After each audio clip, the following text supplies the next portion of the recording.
I hope wherever this video finds you that you are living your best life and in good health. So today I wanted to talk about something that I found not shocking, but also shocking at the same time, if that makes sense. And that was my lack of preparation for understanding how I was going to be treated once I began to separate myself from my marriage. That was, as I said before in my initial video, was one of the biggest shocks and eye openers for me, because on one hand you have these people that seemingly want you to succeed and seemingly want your marriage to succeed, but once you stand up and say, hey, I'm not going to take this anymore, I'm walking away, I'm done, and I'm moving on, I will say it didn't really become clear to me that people were going to turn their backs on me until after I had filed for my divorce. And I'll never forget, because in the 25 years that I had been seeking counseling, well, over the 25 years, because it wasn't 25 consecutive years, but over the years, I had sought various forms of counseling with ministers, pastors, bishops, licensed marital counselors, and the whole lot.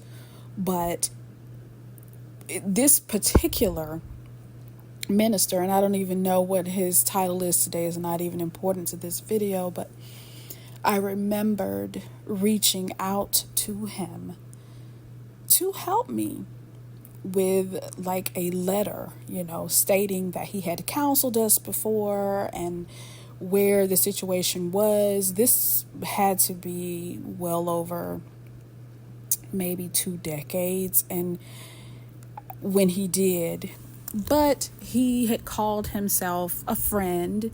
And I mean, he had been still emailing me to support his ministry. So I figured the least he could do was, support me in my time of need as well. So I'd reached out initially to his wife, and I told her what was going on, because you know how that can be when they don't want you to address the other person up front. You go through the wife, and vice versa with the men. But I reached out and I told her what had been going on, because she had also counseled us when I first went through the counseling, when we found out, well, not we, but when I found out that my husband was cheating on me. They were actually the first people that counseled us in the church, and we were going to the same church with them at the time.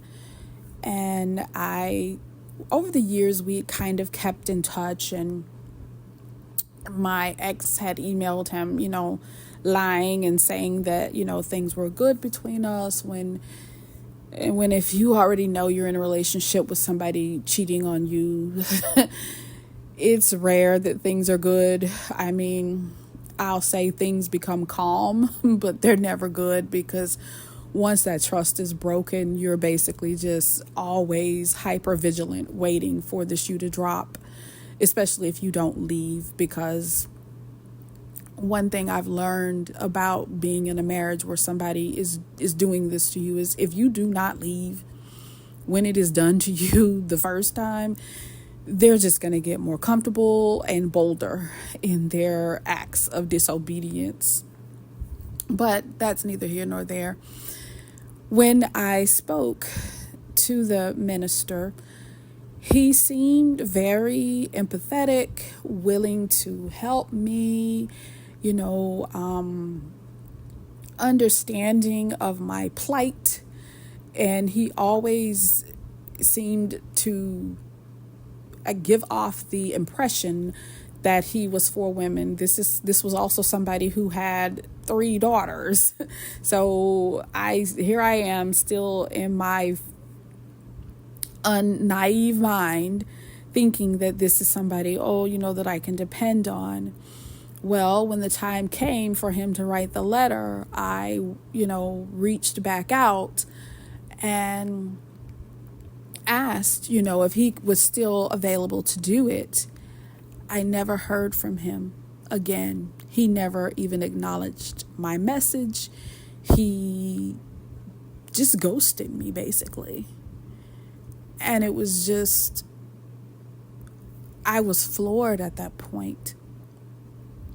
But I was also opening my eyes. That was another moment where more scales had fallen off of my eyes. Because as I had said previously in another video, that I was speaking to the bishop, and he basically was advocating for my ex, who he knew was still emotionally abusing me. And when I say emotionally abusing, I mean he was repeatedly cheating. And that is abuse. I know people do not look at it that way, but that's what that is. That is abuse. Now, moving forward, I had because mind you, we are pastoring a church at this point. So a lot of my advisors are other pastors, wives, bishops, higher ups in the church. All of these people, as soon as I say, I'm getting a divorce, and these are people I'd known at the time, some of them decades.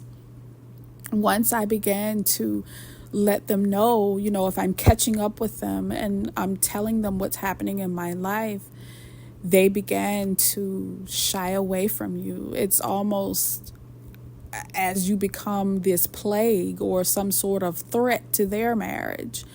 And that, I never wanted to take anybody out of their marriage. I can even remember feeling sick to my stomach now, telling a friend of mine, I remember back when her husband was cheating on her. And I was a Christian at that time, probably, in my early walk as an adult Christian, because it's different when you're a child versus when you have reached what they call the age of accountability.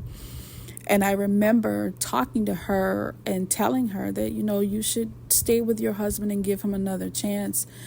She looked at me like I was crazy, and I couldn't understand why.